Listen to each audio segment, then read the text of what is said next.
नमस्कार पाम, हम आप लोग का छोट भाई सिंगर सौरभ कुमार साहब छोटा सॉन्ग लेके आए हैं आप लोग के बीच।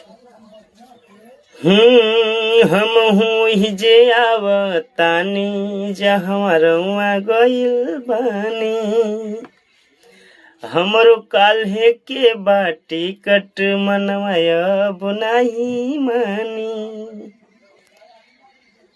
कि हम हुई जे आवतानी जहाँ रउआ गइल बानी, हमरो काल्हे के बाटी कट मनवाय बुनाही मानी।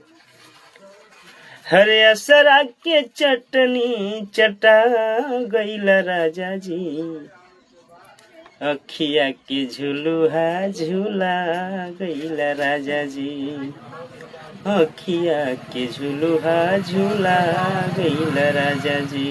अच्छा लाइक कमेंट शेयर जरूर।